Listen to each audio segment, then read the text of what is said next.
అండి, hello, welcome to my channel. ఈరోజు నేను ginger garlic onion pulao and చుక్క నీళ్ళు వాడకుండా, ఎలాంటి పౌడర్స్ వాడకుండా చికెన్ గ్రేవీ చేస్తున్నాను. చూడండి, ఆనియన్ ఫ్రై చేసుకున్న ఆయిల్ ఉంది కదా, దీంట్లో 2 టమాటో కట్ చేసి వేసుకున్నాను, 5-6 గ్రీన్ చిల్లీ వేసుకున్నాను, కొద్దిగా కొత్తిమీర, కొద్దిగా పుదీనా అండ్ ఇక్కడ వేస్తున్నాను రెడ్ చిల్లీ పౌడర్. ఇదేమో బయట కొన్న రెడ్ చిల్లీ పౌడర్ అండి.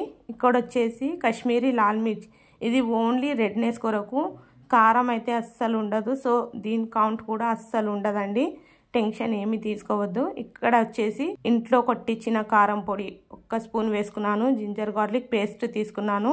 ఇక్కడ వచ్చేసి 1/2 kg పెరుగు మొత్తం వేసేస్తాను అండ్ దీంట్లో పసుపు వేస్తున్నాను. అండ్ ముందుగా ఫ్రై చేసి పెట్టుకున్న ఆనియన్ మొత్తం ఇలా చేతులతోని క్రష్ చేసేసి వేసేస్తాను.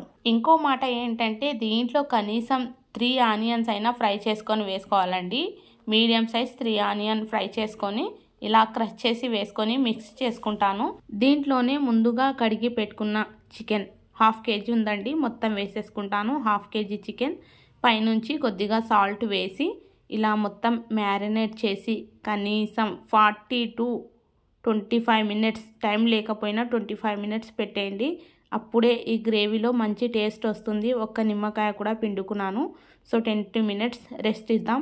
ఇక్కడ యాలకులు తీసుకున్నాను, దాల్చిని చెక్క, కొన్ని ధనియాలు తీసుకున్నాను, 1 పెద్ద ఇలైచి, 4-5 లవంగాలు, కొద్దిగా షాహీ జీరా, చిన్న స్టార్ పువ్వు ముక్క వేసుకున్నాను, మిరియాలు తీసుకున్నాను కొన్ని, ఓన్లీ కర్రీకి సరిపోయేంతనే తీసుకోండి.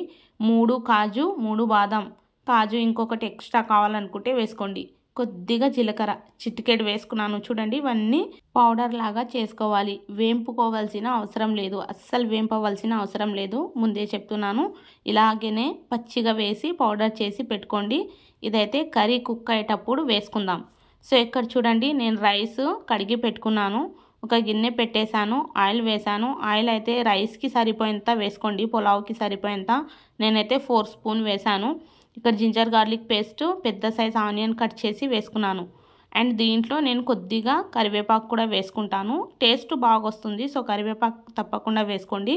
ఇవన్నీ బ్రౌన్ కలర్ అయ్యేంత వరకు చూడండి ఇలా ఫ్రై చేసుకోవాలి. ఇప్పుడు దీంట్లో వాటర్ అయితే మీకు తెలుసు కదా, 1 గ్లాస్ రైస్కి 1.5 వాటర్ వేసుకుంటారు. రైస్ పాతగుంటే 2 గ్లాసుల వాటర్ వేసుకోవాలి.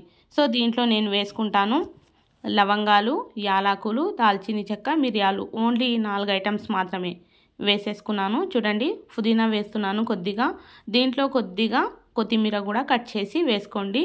అండ్ సాల్ట్ వేసాను. వేసిన తర్వాత దీంట్లో పచ్చి బఠానీలు, మటర్ అంటారు కదా, అది, కొద్దిగా క్యారెట్ చిన్న చిన్నగా కట్ చేసి వేసుకున్నాను. ఇలా వాటర్ అంతా బాయిల్ వచ్చేసిన తర్వాత రైస్ వేసేసాను.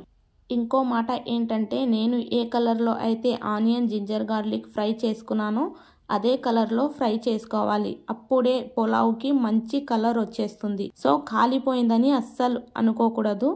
వేరే పొయ్యి మీద కర్రీ పెట్టేశాను. చూడండి, ఇక్కడ పులావ్ కూడా మనకు రెడీ అయిపోతుంది. చాలా టేస్టీగా ఉంటుంది, రియల్గా చెప్తున్నాను. ఇలా మొత్తం మెల్లిగా తిప్పేసుకొని సిమ్లో పెట్టేసి అంచులు తిప్పుకోవాలి. ఇక్కడ సైడ్కి వచ్చేసి కర్రీ కూడా కుక్ అవుతుంది. 10 మినిట్స్ అయిపోయింది. కర్రీ ఒక్కసారి కలుపుకుంటాను. చూడండి, ఇంకా 10 మినిట్స్ వరకు ఇలాగే సిమ్లో పెట్టేసి కుక్ చేసుకోండి. అండ్ 1 చుక్క వాటర్ కూడా వాడమండి, ఎలాంటి పౌడర్స్, కొబ్బరి పొడి, పల్లి పొడి, నువ్వుల పొడి ఏమీ వాడమండి. సో చాలా టేస్టీగా ఉంటుంది. ఒకవేళ నా వీడియో నచ్చితే లైక్ చేయండి, సబ్స్క్రైబ్ చేయండి, బెల్ పైన క్లిక్ చేస్తే ఆల్ అని వచ్చేస్తుంది, ఆల్ పైన క్లిక్ చేయండి. నేను చేసే మంచి మంచి వీడియోస్ మీకు నోటిఫికేషన్ ద్వారా అందుతాయి. ఇక్కడ చూసినట్లయితే 20 మినిట్స్ అయిపోయింది. 20 మినిట్స్ తర్వాత ఈ కర్రీ కలర్ చూడండి ఎంత ఎమ్మిగా కనిపిస్తుందో. రియల్గా చెప్తున్నాను, అచ్చం రెస్టారెంట్ స్టైల్లో ఉంటుంది, అంతకంటే ఎక్కువగానే టేస్ట్గా ఉంటుంది. మీరు ఒక్కసారి తప్పకుండా ట్రై చేయాలి. ఇలా మసాలా వేసిన తర్వాత ఒక 5 మినిట్స్ వరకు కుక్ చేసుకోవాలి. అంతేనండి, ఎంతో టేస్టీగా ఎమ్మిగా ఉండే ginger garlic onion pulao and chicken gravy ready అయిపోయింది. ఈ వీడియో మీకు నచ్చితే లైక్, షేర్ అండ్ సబ్స్క్రైబ్ చేయండి. ఛానల్ బెల్ ఐకాన్ ప్రెస్ చేసుకోండి. థ్యాంక్ యూ అండి, థ్యాంక్ యూ సో మచ్.